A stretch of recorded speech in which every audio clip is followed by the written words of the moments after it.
नमस्कार, स्वागत है आप सभी का आज के खास कार्यक्रम खास मुलाकात में। आज हमारे साथ स्टूडियो में मौजूद हैं एडवोकेट पुखराज जहांगीर जी।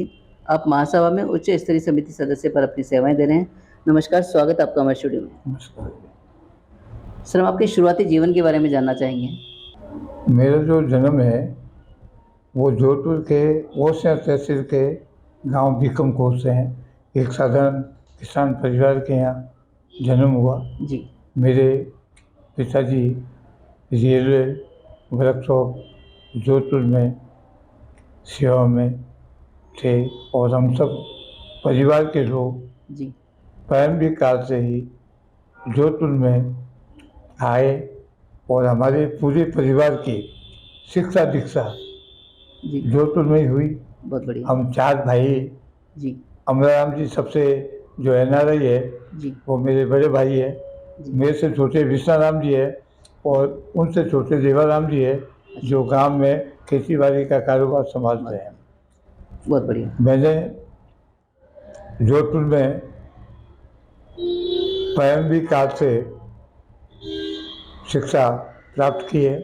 मैंने BCom, MCom, LLB, जी, DCLL जी, की शिक्षा प्राप्त की है। जी, मेरे परिवार में मैंने जो उच्च शिक्षा हासिल की है जी, उस उच्च शिक्षा हासिल करने में मेरे बड़े भाई साहब अमराम जी का एक अपार मेरे प्रति सहयोग और उनकी सदा रही जी, कि जिनकी बदौलत मैं इस मुकाम पर पहुंचा। बहुत बढ़िया। सर, जैसा कि आपने बताया कि आपने बाय प्रोफ़ेशन एडवोकेट लॉ आपने चुना, तो ये आपका विचार कैसे आया और इसमें अभी तक की उपलब्धियाँ उसके बारे में थोड़ा-सा बताएँ?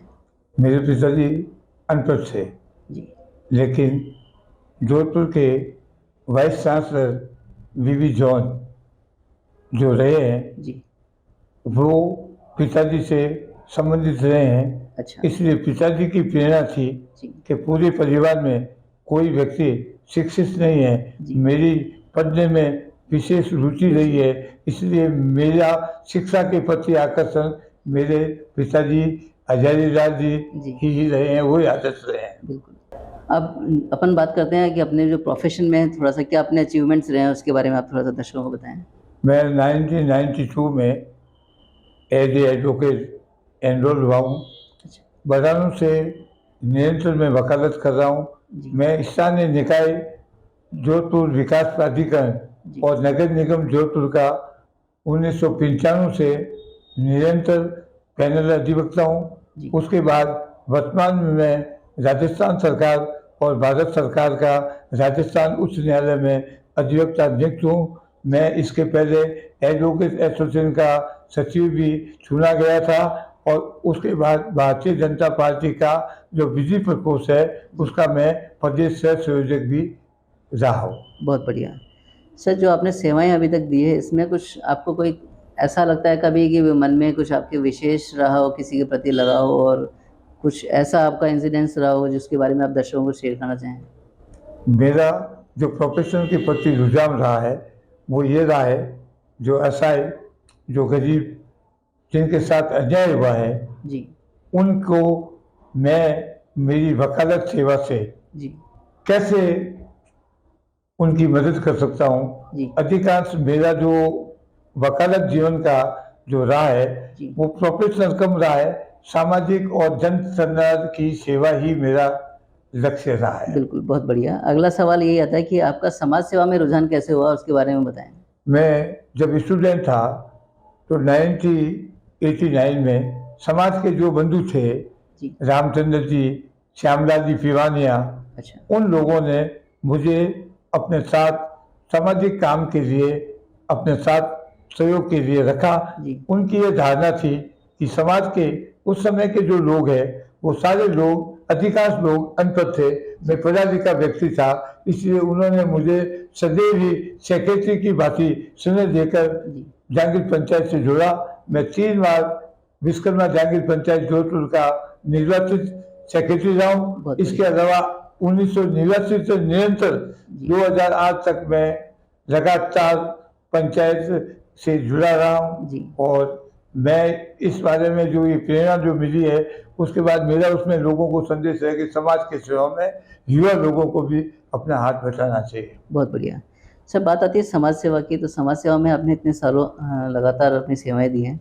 तो किन-किन पदों पे आपके रहते हुए आपके कार्यकाल में क्या-क्या उपलब्धियाँ रही है थोड़ा-सा दर्शाओ? मेरे कार्यकाल में जो आपने सबसे पहले मैं विश्वकर्मा बोर्डिंग हाउस जो है अच्छा, उसका मैं सेक्रेटरी रहा हूँ और अपने क्षेत्रीय प्रचारक नीमाराम जी जी। उस हॉस्टल में एज ए स्टूडेंट मेरे साथ रहे हैं। अच्छा, बहुत बढ़िया। उसके बाद मैंने जो पंचायत का काम किया है, आप शास्त्री नगर में जो विद्यालय देख रहे हो, जी। इस शास्त्री नगर विद्यालय में जो अलॉटमेंट से लेकर अच्छा, जो बिल्डिंग तैयार हुई है, जी। उस समय मैं वहाँ पदाधिकारी के रूप में आशीष रहा हूँ और बड़ी बात यह है कि मैंने यूआईटी मेंबर होने के नाते उस विद्यालय के विकास में 1 करोड़ रुपए की धनराशि का सहयोग दिया था। बहुत बढ़िया, बहुत-बहुत बधाई।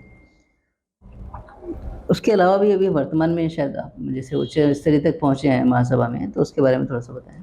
मैं 1990-91 में जब महासभा में सुल्तान सिंह जी प्रधान बने थे, अच्छा, उस समय मुझे भैरू बख्शी चोयल ने सुल्तान सिंह जी के साथ जोड़ा था। महासभा में लाने का मेरा श्रेय जो है वो भैरू बख्शी चोयल को है और मैंने सुल्तान सिंह जी के साथ काम किया, जी, ब्रजकिशोर जी के साथ काम किया, भैरू बख्शी के साथ काम किया, केदार जी के साथ काम किया और रविशंकर जी के साथ काम किया और जो लगातार रामपाल जी के साथ मैंने निरंतर रूप से काम किया है। महासभा के जो मुझे लाने का जिनको श्रेय है वो भैरू बख्शी चोयल है। बहुत बढ़िया। तो करीब-करीब महासभा में आपने 10 से 12 साल से ऊपर आपको अपनी सेवाएँ दी हैं।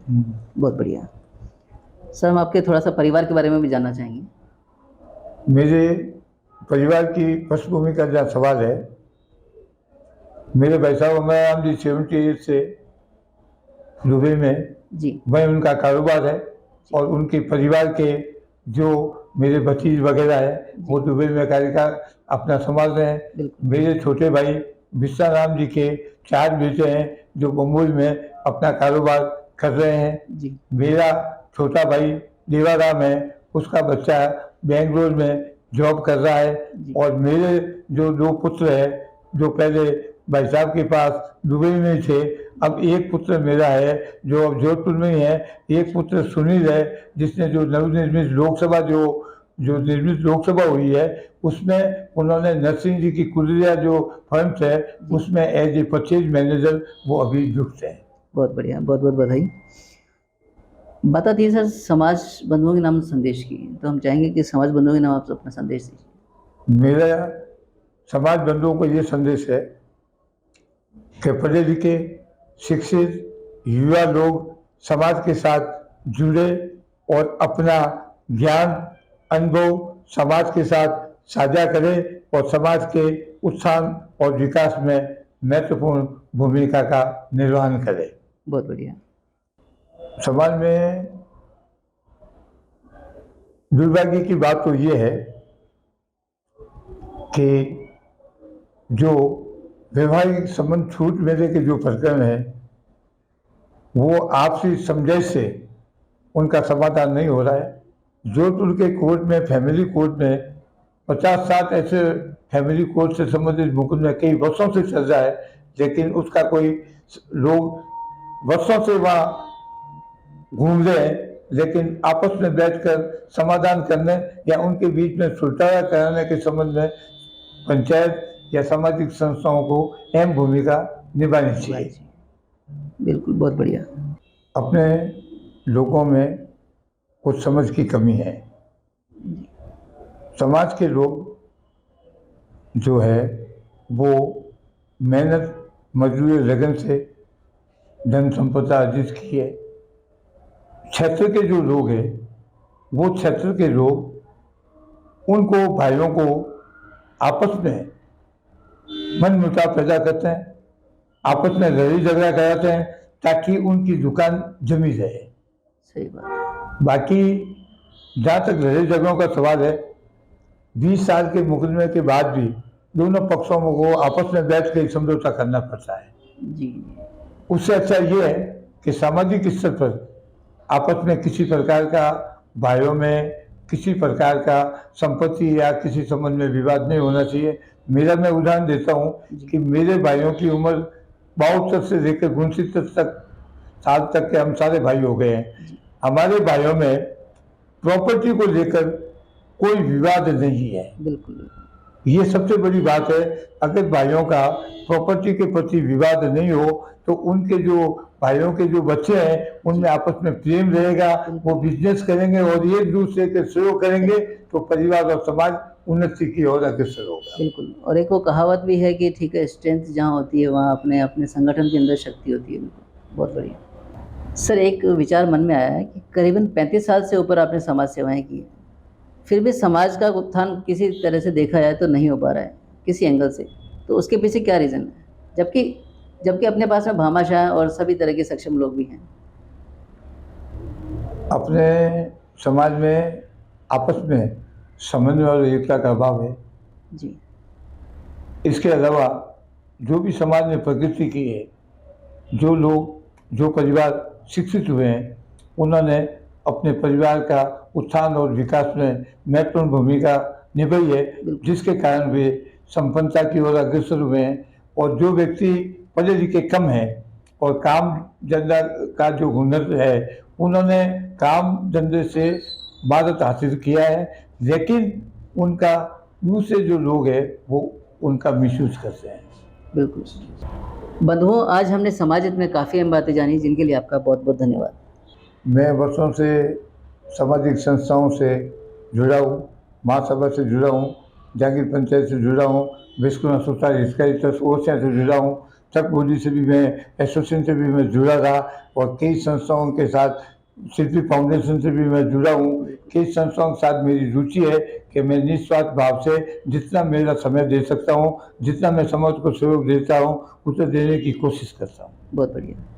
मिलते हैं अगले सप्ताह किसी नई हस्ती के साथ, तब तक आप देखते रहें विश्वकर्मा टुडे न्यूज़।